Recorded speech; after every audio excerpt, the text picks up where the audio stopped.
গণপরিবহন বাতিলের ক্ষেত্রে বয়স আর বিবেচ্য নয়, নির্দেশ হাইকোর্টের। 15 বছরের মেয়াদ ফুরলেও বাতিল হবে না বাস। বছরে দুবার ফিটনেস ও পলিউশন পরীক্ষায় পাশ করলেই পথে বাস, নির্দেশ হাইকোর্টের। এই নির্দেশের ফলে কলকাতা ও শহরতলিতে বাসের সংখ্যা কমার আশঙ্কা রইল না। একটি গাড়ি যদি কেউ ভালোভাবে মেনটেন করে তাহলে 15 বছর পরে কেন গাড়ি থেকে সে স্ক্র্যাপ করবে। এবং আমরা একটা মতামত দিয়েছি যে এটা বাস্তবসম্মত নয়। 15 বছর উপরে গাড়ির বয়স হলেই সেটা স্ক্র্যাপ করা ঠিক নয়। এর বয়স, এর স্বাস্থ্য পরীক্ষা, বিশেষভাবে স্বাস্থ্য পরীক্ষা করেই এর স্ক্র্যাপ করা উচিত। এবং সেক্ষেত্রে আমরা নিয়মিতভাবে ফিটনেস, বছরে দুবার ফিটনেস এবং পলিউশন চেক নিয়মিতভাবে আমরা এই বাসগুলোর উপরে রাখবো, গাড়িগুলোর উপরে রাখবো। এই মতামতটা দেওয়ার পর কোর্ট এটার ফেভারে বলেছে এবং রাজ্য সরকারকে বলেছে যে গাড়িগুলি ফিটনেস এবং পলিউশন যেন নিয়মিত ঠিকঠাক চেক করা হয়। এসআইআর এর পর প্রথম বিধানসভা নির্বাচন হলো বিহারে, আর সেই ভোটে এনডিএর বাজিমাত। কংগ্রেস সহ বিরোধীরা এসআইআর এর প্রভাবের কথা বললেও বিহারে মোদি নীতিশ সাইকোন কিন্তু অন্য ইঙ্গিত দিল। 26শে পশ্চিমবঙ্গে বিধানসভা ভোট, আদৌ কি এখানে এসআইআর কোনো ফ্যাক্টর হবে? বেকারত্ব বনাম উন্নয়ন, পরিযায়ী সমস্যা বনাম অনুপ্রবেশ, তোষণের রাজনীতি বনাম খয়রাতি। বিহারের বিধানসভা ভোটে এই সবেরই বাইরে আরও একটা বড় ইস্যু হয়েছিল এসআইআর, ভোটার তালিকার নিবিড় সংশোধন।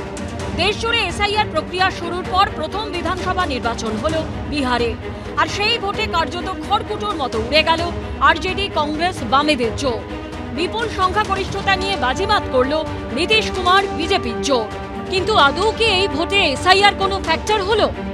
বিভিন্ন রাজ্যে এসআইআর এর জন্য এরকম একটা কোনো ফলাফল হবে এটা ভাবার কোনো কারণ ঘটেনি। এটা একটা সাংবিধানিক প্রক্রিয়া, এটা চলছে। এটার জন্য কিছু লোক, যেমন যারা মৃত ভোটার, তারা বাদ যাবে হয়তো, হ্যাঁ, এবং আরো অনেক অবৈধ ভোটার হয়তো বাদ যাবে। কম্প্রিহেন্সিভ ভিক্টরি, এই ভিক্টরিটাকে এসআইআর দিয়ে এক্সপ্লেন করা খুব মুশকিল। এটা মেনে নিতে হবে যে এটা নীতিশ এবং বিজেপিরই জিত। বিহার ভোটের আগে রাহুল গান্ধী বারবার এসআইআর এর বিরোধিতা করেছিলেন। শেষ অবধি দেখা গেল তাদের জোটের শোচনীয় পরাজয় হলো।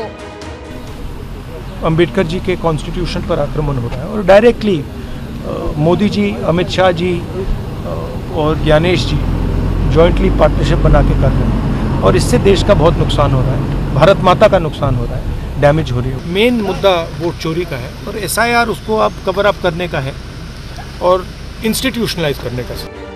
বিহারের ফল বেরোনোর পর অমিত শাহ সোশ্যাল মিডিয়ায় লিখেছেন, বিহারের জনতা দেখিয়ে দিয়েছে ভোটার তালিকা সংশোধন অনিবার্য, এর বিরুদ্ধে রাজনীতি করার কোনো জায়গা নেই। এই কারণেই রাহুল গান্ধীর নেতৃত্বে কংগ্রেস বিহারের শেষ পর্যায়ে এসে পৌঁছেছে। बिहार के चुनावों ने एक और बात सिद्ध की है, अब देश का मतदाता, खास तौर पर हमारा युवा मतदाता, मतदाता सूची के शुद्धिकरण को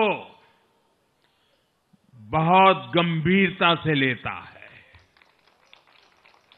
बिहार के युवा ने भी मतदाता सूची शुद्धिकरण को जबरदस्त तरीके से सपोर्ट किया है।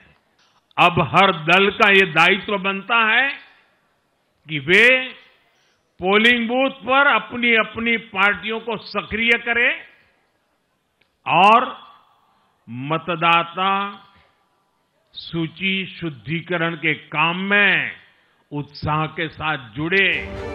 পশ্চিমবঙ্গেও এসআইআর চলছে, তারপর হবে ভোট। তৃণমূল বিজেপির মধ্যে তরজা চলছেই।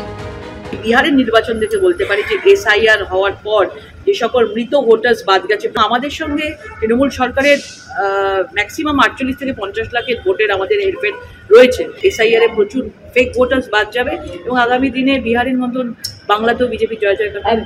বিহারে এসআইআর হয়েছে, পশ্চিমবাংলায় এসআইআর মতুয়ারা সব এগেনস্টে চলে যাচ্ছে বিজেপির, দিনের পর দিন মাথা মোটা যা ইচ্ছা তাই বলে যাচ্ছে। বিজেপিকে তো হারাবো আর বাংলাকে ষাঁড়টাকে হলদি নদীতে জল খাওয়াবো। এসআইআর এর প্রথম ভোটে বিহারে জয়ী হলো শাসক এনডিএ। পশ্চিমবঙ্গে কি হবে? এসআইআর এর ফলে লাভবান হবে শাসক না বিরোধী?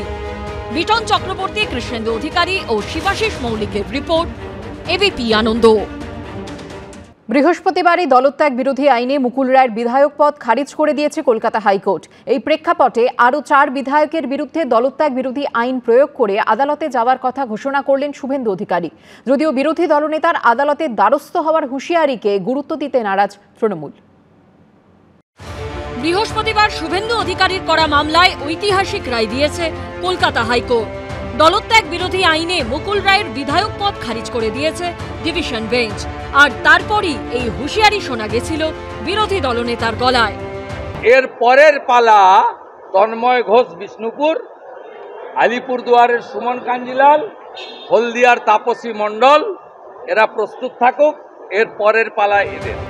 এবার এই বিধায়কদের দলবদল নিয়েও হাইকোর্টে যাচ্ছেন বলে জানালেন শুভেন্দু অধিকারী। সোমবার দিনে হাইকোর্টে যাচ্ছি হরকালী প্রতিহার, তন্ময় ঘোষ, তাপসী মণ্ডল, সুমন কাঞ্জিলাল। এই 4 জন বিধায়কই 2021 বিধানসভা নির্বাচনে বিজেপির টিকিটে জিতেছিলেন। তারপর 2021 30 আগস্ট তৃণমূলে ফেরেন বিষ্ণুপুরের বিধায়ক তন্ময় ঘোষ। 2023 5 ফেব্রুয়ারি তৃণমূলে যোগ দেন আলিপুরদুয়ারের বিজেপি বিধায়ক সুমন কাঞ্জিলাল। 26 অক্টোবর তৃণমূলে যোগ দেন কোতুলপুরের বিধায়ক হরকালী প্রতিহার। আর চলতি বছরের 11 মার্চ তৃণমূলে যোগ দেন হলদিয়ার বিধায়ক তাপসী মণ্ডল।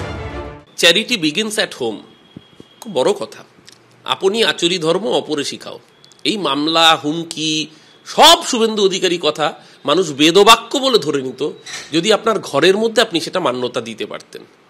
মানুষ মেনে নিত যখন শিশির অধিকারী তৃণমূলের প্রতীকে নির্বাচিত সাংসদ, কিংবা দিব্যেন্দু অধিকারী তৃণমূলের জোড়াফুল সিম্বলে জেতা সাংসদ নরেন্দ্র মোদীর সভায় উপস্থিত না হতেন, বা তৃণমূলের হুইপ অগ্রাহ্য করে লোকসভায় গিয়ে ভোট না দিতেন, তাহলে বুঝতাম আপনি নীতি নৈতিকতা আদর্শ নিয়ে রাজনীতি করেন। আপনি নিজের ঘরে যে চরিত্র দেখিয়েছেন, তারপরে এইসব বড় বড় ডায়লগ আপনার মুখে মানায় না। 2023 27 ফেব্রুয়ারি বিধানসভার উপনির্বাচনে মুর্শিদাবাদের সাগরদিঘি আসনটি ছিনিয়ে নিয়েছিল বাম কংগ্রেস জোট। তৃণমূল প্রার্থীকে হারিয়ে জিতে আসেন সিপিএম সমর্থিত কংগ্রেস প্রার্থী বাইরন বিশ্বাস। সারা রাজ্যে চর্চায় উঠে আসে সাগরদিঘি মডেল। কিন্তু এর 3 মাসের মধ্যেই কংগ্রেস ছেড়ে অভিষেক বন্দ্যোপাধ্যায়ের হাত ধরে তৃণমূলে যোগ দেন বাইরন বিশ্বাস। তবে কংগ্রেসের টিকিটে জেতা বিধায়ক পদটি তিনি ছাড়েননি। এই প্রেক্ষাপটে কংগ্রেসকেও বাইরন বিশ্বাসের বিরুদ্ধে আদালতে যাওয়ার ডাক দিয়েছেন শুভেন্দু অধিকারী। কংগ্রেসকে বলবো, যদি তৃণমূলের বি টিম হয়ে গিয়ে থাকেন আলাদা কথা, নইলে আপনারাও বাইরন বিশ্বাসের বিরুদ্ধে যান। যদি সত্যিকারে লড়তে চান, আপনারাও বিজেপিকে ফলো করুন। কয়েক মাস পরই এই রাজ্যে বিধানসভা ভোট, তার আগে দলত্যাগ নিয়ে লড়াই তুঙ্গে। বিটন চক্রবর্তী ও অনির্বাণ বিশ্বাসের রিপোর্ট, এবিপি আনন্দ।